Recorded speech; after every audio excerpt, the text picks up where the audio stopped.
"You are a wise man, Signor," she whispered in his ear, and Panetta nearly leaped from his chair. She bent over him, her arms wrapping around him as she hugged tightly, kissing the balding area on the top of his head. Then she slid gracefully into the opposite seat. She wore black stirrup pants and black high-top sneakers. A leather jacket hid her figure, but from the neck he thought she might be wearing some kind of bodysuit. Her hair was short, almost sheared off in the back, with a handful hanging over the front, partially obscuring her eyes. Her makeup was severe, black slashes accentuating her Asian features. "You are quite late, Yukio," he said quietly, though with a pleasant smile on his face. "For a very important date," she agreed, flashing a disarming smile. She was a very charming woman, actually, which was most certainly part of her game, one of the tools she used for her work. And yet, her personality could be abrasive. As far as Panetta knew, Yukio had spent almost her entire life in Japan, and yet she seemed obsessed with Western culture, her every utterance some effort to prove that she had an American frame of reference. "Are you prepared to conclude our business?" he asked. Yukio nodded, but did not move to give him the disc. "Well," he said after a moment, "let me have it." "Whoa, Camel," she said with a smile. "Relax. You've already got it." "What are you talking about?" he fumed, his voice rising. "I'm warning you, do not play games with me." "I'm terrified beyond the capacity for rational thought," she said dryly. "Run away, run away." "Yukio," Panetta hissed. "Panetta, I told you. You've already got it. Search your feelings. You know it to be true." It dawned on him, then, that she could be telling the truth. As inconspicuously as possible, he patted the outside pockets of his suit, then reached for the inside pocket, as if going for his wallet. The disc was there. Panetta was not happy about being made to look a fool here in his home city, but he let it pass. Under the table, he used his foot to slide the soft black leather shoulder bag over to her chair.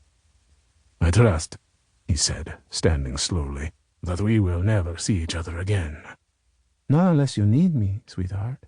And if you do, just whistle." Yukio was going to say more, but Panetta interrupted her. "Don't ask me if I know how to whistle," he snapped, frustrated. "I saw the damn movie." Yukio just giggled.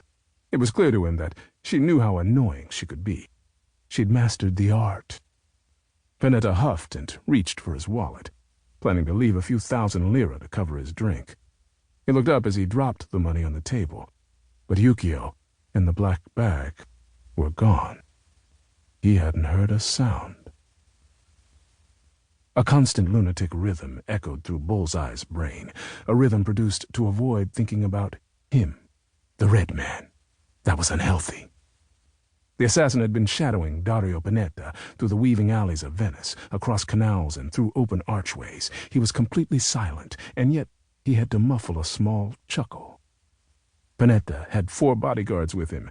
2 walked at his side, 1 slipped through the shadows far ahead, scouting for trouble, and the last hung back to trip up anyone who tried to follow. They'd been in the trattoria when the thief, Yukio, had delivered the disc, and the woman hadn't noticed them. But then that wasn't her job, and she was too cocky to worry about not being able to defend herself.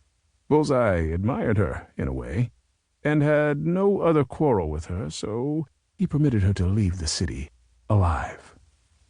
But these jesters in Panetta's court were another story. The man was wealthy, so his bodyguards were probably very good at what they did. But very good was dime a dozen common in their line of work, and Bullseye barely gave them a conscious thought. His confidence stemmed not from ego or arrogance, but from knowledge of his abilities. Still, he was a fair man, and he gave them a fighting chance simply by wearing the costume.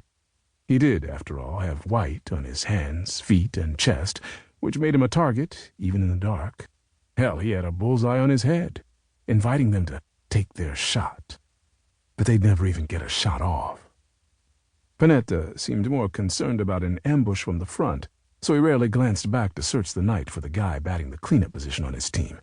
Bullseye went for him first.